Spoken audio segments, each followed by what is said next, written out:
Send Travis and Taylor a giant congratulations for being engaged. Yeah! The proposal. I only know Travis, so much, Jason. what's that Pinocchio doing behind you? What do you mean? No, it's cause. Is it still there? Yeah. Taylor Swift and Travis Kelce's engagement is basically the internet's new Super Bowl. First up, Jason Kelce gave his brother a huge shout-out on New Heights, hyping the proposal heard around the world. And then, lawyers everywhere are buzzing about what could be the prenup of the century, given Taylor's billion-dollar empire. Next, politics took a strange turn with JD Vance surprisingly offering kind words. You know, I'm a romantic. When I see two people who are in love getting married, I just wish them the best and I congratulate them and I hope they have a very long and healthy and happy life. Followed by Flavor Flav campaigning to officiate the wedding, giant clock and all. When y'all get married, let your boy Flavor Flav be the officiator. I would love to officiate the wedding. You know what I'm saying? But why are we all acting like this engagement happened to us? Fans admit they're personally invested thanks to Taylor's decade-long soundtrack to our lives.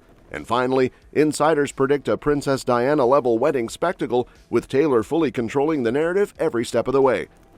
Jason Kelce opened the latest New Heights episode with what felt like a giant neon sign saying, "Yep, my brother just pulled off the proposal heard around the world."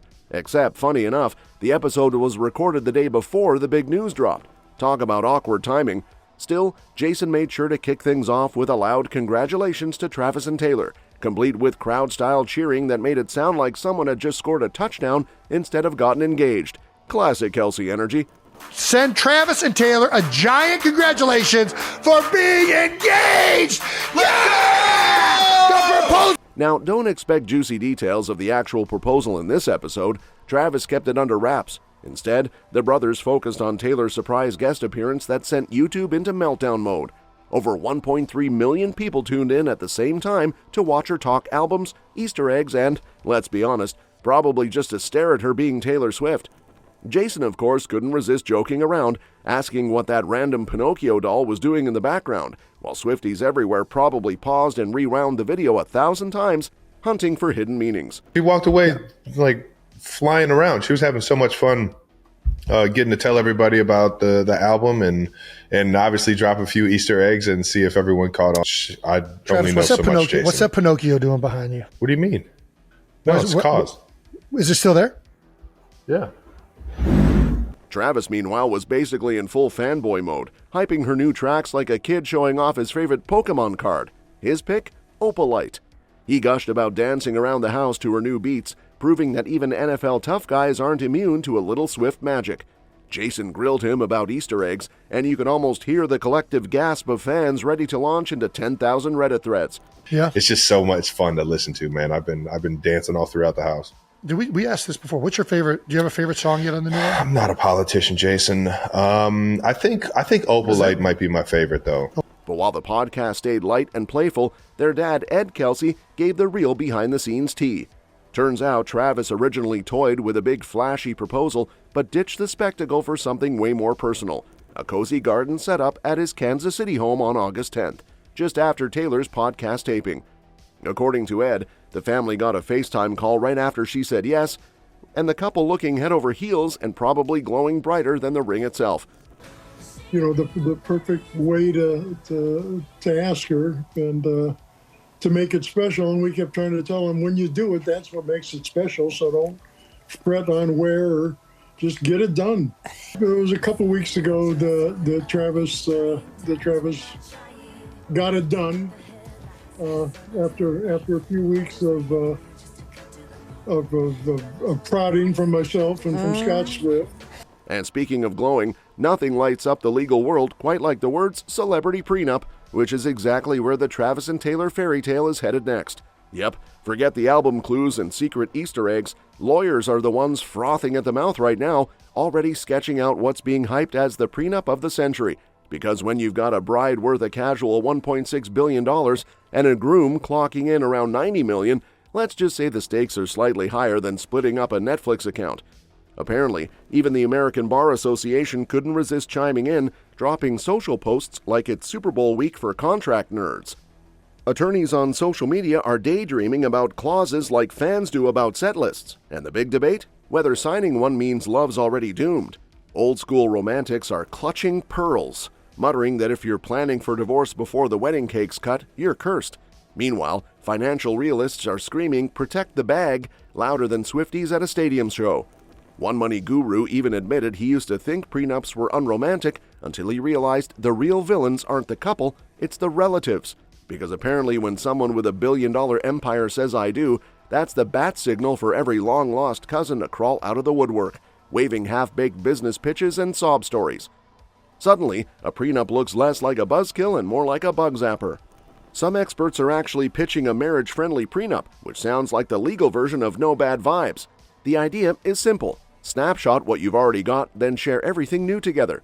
In Taylor and Travis's case, that means she keeps her mountain of billions, he holds on to his football fortune, and whatever they build after the wedding becomes their joint empire, kind of like co-op mode in a video game. Add in some clauses about mediation instead of court if things go south, and suddenly even the coldest legal jargon starts sounding downright cozy. Of course, speculation is all we're really going to get because celebrity prenups are locked tighter than a Swift lyric vault. That hasn't stopped fans, lawyers, and commentators from spiraling, though. Even one journalist confessed he wasn't a Swiftie or a Kelce guy until he watched their podcast together, and now he's reluctantly charmed. And speaking of unexpected charm, even Vice President JD Vance is suddenly playing nice, tossing Taylor and Travis a congratulatory shout-out despite that whole bad blood thing they've had simmering for years. Yes, the same guy who once called the country a playground for childless cat ladies is now claiming he's a romantic, blessing the couple with hopes of a long, happy marriage. Guess love really does soften even the sharpest political elbows. Or maybe he's just terrified of Swifties clogging his inbox with snake emojis. Still, let's not get carried away. Nobody's expecting Vance to start trading friendship bracelets or screaming all too well at the next Eras stop. He kept his boundary lines pretty clear, stressing that celebrities should sing and dance while politicians stick to, well, politics. Which is hilarious coming from a guy who just inserted himself into a celebrity engagement story like a surprise feature verse. But hey, baby steps. You know, I think by and large, people want politicians to focus on politics and they want celebrities to focus on whatever it is that made them famous, whether it's singing or dancing or acting. But, you know, I'm a romantic. When I see two people who are in love getting married, I just wish them the best and I congratulate them and I hope they have a very long and healthy and happy life together. I will say, as a football fan, as a Cincinnati Bengals fan, I hope that the NFL does not put a thumb on the scale for the Kansas City Chiefs just because Travis Kelce is now getting married to maybe the most famous woman in the world. And then there's Donald Trump, who has never exactly been president of the Taylor Swift fan club. Shockingly, even he pressed pause on his usual shade to wish the lovebirds good luck. He even called Taylor terrific and Travis a great guy, which is about as warm and fuzzy as it gets in Trump speak. Somewhere out there, a Swiftie probably fainted. I'll ask you a serious question, but I have to tell you the biggest pop culture news of the year broke while we were in this cabinet meeting. Travis Kelce and Taylor Swift are engaged. Yeah, I think he's a great player. I think he's a great guy, and I think that she's a terrific person. So I wish them a lot of luck. Of course, Swift's political history is part of what made these rare niceties so surprising. She threw her weight behind Kamala Harris in 2024. Using Vance's cat lady dig as her own mic drop signature. Before that, she endorsed Biden and Harris in 2020 and openly admitted regretting staying quiet back in 2016. Not exactly the kind of track record that usually earns applause from Republican power players. To make things even juicier, she's been dragged into conspiracy theory land more than once. Some folks on the far right spun up a wild idea that she was basically a Pentagon psyop designed to hypnotize voters with glitter and breakup songs. Others claimed her relationship with Travis was a PR stunt cooked up to boost NFL ratings, as if the league really needed Taylor Swift to remind people football exists.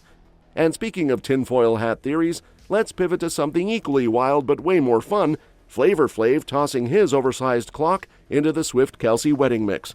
Yup, the ultimate hype man just declared himself King Swiftie and is basically auditioning for the role of Reverend Flav. Imagine the man who once yelled, "Yeah, boy!"